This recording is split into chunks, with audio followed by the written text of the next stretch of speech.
Hello friends, welcome to my channel green house. और आज का हमारा पौधा है गुलाब का पौधा। और आज का जो हमारा टॉपिक है कि फरवरी के महीने में गुलाब के पौधे की देखभाल आपको कैसे करनी है, जिससे कि आपको आगे के जो महीने हैं फरवरी, मार्च, अप्रैल तक काफ़ी अच्छी फ्लावरिंग गुलाब के पौधे के ऊपर मिलेगी। फ्रेंड्स, ये जो 3 महीने हैं फरवरी, मार्च और अप्रैल गुलाब का फेवरेट टाइम है। इस समय गुलाब काफ़ी अच्छी ग्रोथ करता है और इसमें काफ़ी बढ़िया फूल आते हैं। अगर अभी तक आपके गुलाब के पौधे की ग्रोथ रुक गई थी और फ्लावरिंग बिल्कुल बंद हो गई थी, तो आगे के टाइम, ये जो टाइम आने वाला है, इसमें गुलाब ग्रोथ करना स्टार्ट कर देता है और फिर से नई नई ब्रांचेस और फूल देना शुरू कर देता है। तो फ्रेंड्स, ये जो टाइम है, इस समय आपको गुलाब के पौधे के ऊपर अगर ज़्यादा फ्लावरिंग चाहिए, ज़्यादा नई ब्रांचेस चाहिए, तो कुछ ज़रूरी काम आपको कर लेना चाहिए। अगर ये टाइम निकल गया तो फिर आगे आपके पौधे में फ्लावरिंग कम आएगी। इसके लिए मैंने ये एक प्लांट बाहर अपना निकाल लिया है और जो जो काम मैं इसके ऊपर करूँगी, ये सारे काम आपको अपने गुलाब के पौधे में फरवरी मार्च में ज़रूर कर लेना है। तो फ्रेंड्स, टिप्स नंबर 1, अगर आपको नया गुलाब का पौधा लेना है तो ये जो फरवरी का टाइम है, ये बहुत ही बढ़िया टाइम है नए पौधे को खरीदने का। इस समय आपको नर्सरी से बहुत अच्छी क्वालिटी के और हेल्दी प्लांट मिल जाएंगे गुलाब के। दूसरी चीज़, अगर आपको अपने गुलाब के पौधे की रिपोर्टिंग करनी है, आपने जिस पॉट में उसको लगाया था उसका गमला आपको बदलना है, छोटे गमले में आपने लगा कर रखा था और अभी आपको बड़े गमले में उसको लगाना है, तो ये सबसे सही टाइम है गुलाब के पौधे की रिपोर्टिंग करने का।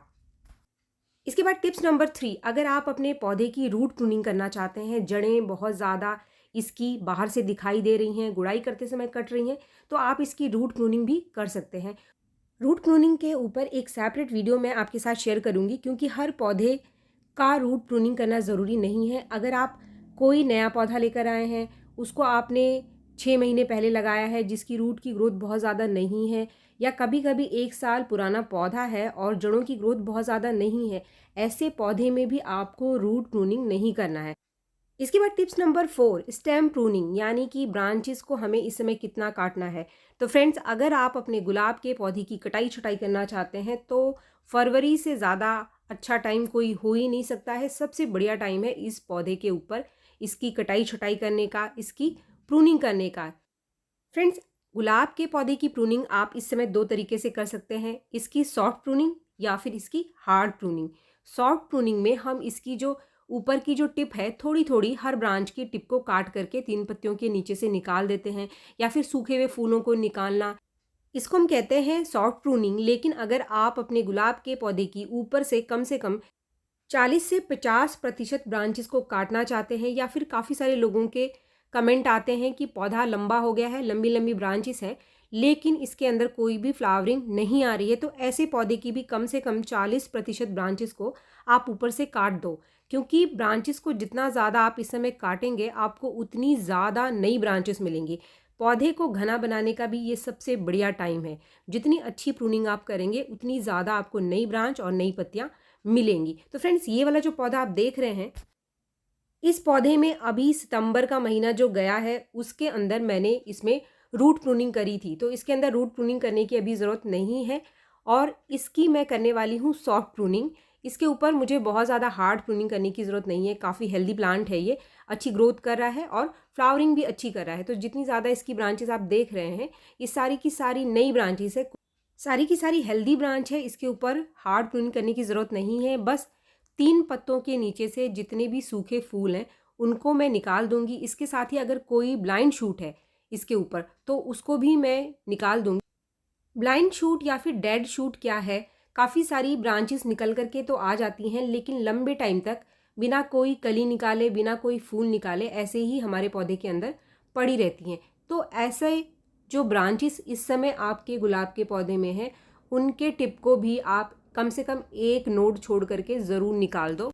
जैसे कि ये वाली ब्रांच आप देख रहे हैं, ये ब्लाइंड शूट है और यहाँ से कोई नई शूट आती हुई दिखाई नहीं दे रही है।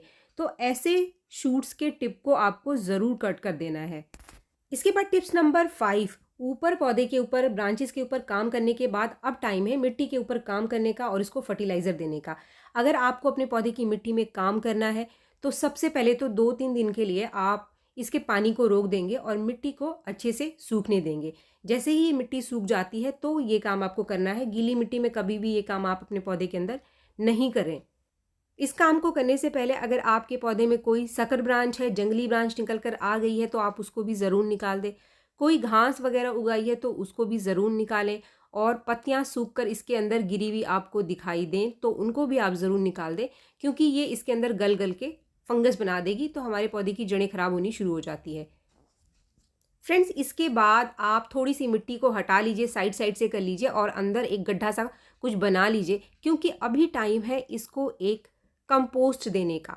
फ्रेंड्स, अपने गुलाब के पौधे में जब आप ये काम करेंगे तो सबसे पहले कोई बेसिक कंपोस्ट आपको देना है, चाहे वो गोबर की खाद है या फिर वर्मी कंपोस्ट है। ये जो चीज़ आप देख रहे हैं ये है अच्छे से डिकम्पोज सूखी हुई गोबर की खाद। गुलाब के पौधे में बहुत अच्छी मात्रा में नेचुरल तरीके से नाइट्रोजन देने के लिए ये सबसे बढ़िया सोर्स है, और इसको डालने से बहुत सारी नई ब्रांचेस और कलियां निकल करके आती हैं। लेकिन एक चीज़ का आपको ध्यान रखना है, ये जो गोबर की खाद है अच्छे से सूखी और डिकम्पोज होनी चाहिए। जो नई गोबर होती है उसको आपको नहीं देना है। अगर आप नई गोबर डालोगे तो जड़ें जलनी शुरू हो जाती है और पूरा का पूरा पौधा खराब हो जाता है। इसके साथ मैं लेने वाली हूँ यहाँ पर 1 चम्मच चाय की पत्ती। चाय की पत्ती आपके घर के किचन में ही आपको मिल जाएगी। ये वो चाय की पत्ती है जो अभी हमने चाय जिसकी नहीं बनाई है, फ्रेश टी है ये। इसको आप इसके अंदर अच्छे से मिला लीजिए।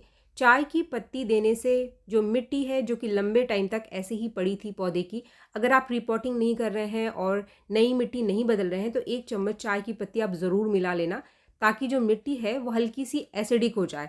अगर आपके पास घर में कोई कंपोस्ट नहीं है, कोई भी फर्टिलाइज़र नहीं है, तो अपने गुलाब के पौधे में इस समय आप मिट्टी को सुखा करके उसकी गुड़ाई करके 1 चम्मच चाय की पत्ती ज़रूर दे देना। चाय की पत्ती से नाइट्रोजन बहुत अच्छी मात्रा में मिल जाता है नेचुरल तरीके से, तो वो भी गुलाब के पौधे में अच्छे फूल निकालने के लिए पौधे की मदद करता है। फ्रेंड्स, अगर आपके पास ये गोबर की खाद नहीं है तो आप इसकी जगह वर्मी कंपोस्ट का इस्तेमाल कर सकते हैं।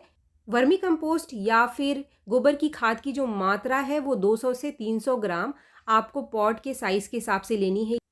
मेरे पॉट का साइज़ 12 इंच का है, तो आप 10 से 12 इंच के पॉट में इतनी मात्रा गोबर की खाद या फिर वर्मी कंपोस्ट की रख सकते हैं। फ्रेंड्स, अभी एक बोनस टिप जो कि बहुत इंपॉर्टेंट है इस समय गुलाब के पौधे के लिए। अगर आप अपने गुलाब के पौधे की प्रूनिंग करते हैं, चाहे वो सॉफ्ट प्रूनिंग है या फिर हार्ड प्रूनिंग है, आपको अपने पौधे पर रूटीन में पानी का स्प्रे ज़रूर करना है। पानी का स्प्रे करने से पौधे में ज़्यादा नई ब्रांचेस निकल करके आएंगी, और इसका एक और फ़ायदा मिलता है कि काफ़ी सारे लोगों के गुलाब के पौधे के ऊपर नई ब्रांच तो निकल करके आ जाती है, लेकिन उसके ऊपर कलियां नहीं बनती हैं, यानी फूल नहीं आते हैं। ऐसा क्यों होता है? क्योंकि पौधा जो है वो मॉइस्चर की कमी की वजह से डेड शूट में कन्वर्ट हो जाता है, जिसको कि हम ब्लाइंड शूट भी कहते हैं, जो कि पीछे मैंने आपको जिसके बारे में बताया। तो पानी का स्प्रे आप हर दूसरे दिन में एक बार सुबह के टाइम ज़रूर करें। शाम के टाइम आप पानी का स्प्रे ना करें। शाम के टाइम अगर आप पानी का स्प्रे करेंगे मॉइस्चर बना रहेगा, इससे पौधे के ऊपर कीड़े या फिर फंगस लग सकते हैं। तो हमेशा सुबह के टाइम आपको स्प्रे करना है। अगर आप रोज़ नहीं कर पा रहे हैं तो 1-2 दिन में एक बार आप इसकी पूरी ब्रांच के ऊपर पानी का स्प्रे ज़रूर करें, पूरे पौधे के ऊपर पानी का स्प्रे ज़रूर करें। अगर आपके एरिया में इस समय बारिश हो रही है तो बारिश में ऐसे पौधे को आप ज़रूर रखें जिसके ऊपर आपने ये सारा काम कर लिया है, जिसकी रूट प्रूनिंग भी कर ली है आपने और स्टेम की प्रूनिंग भी कर ली है, जिसको फर्टिलाइज़र भी आपने दे दिया।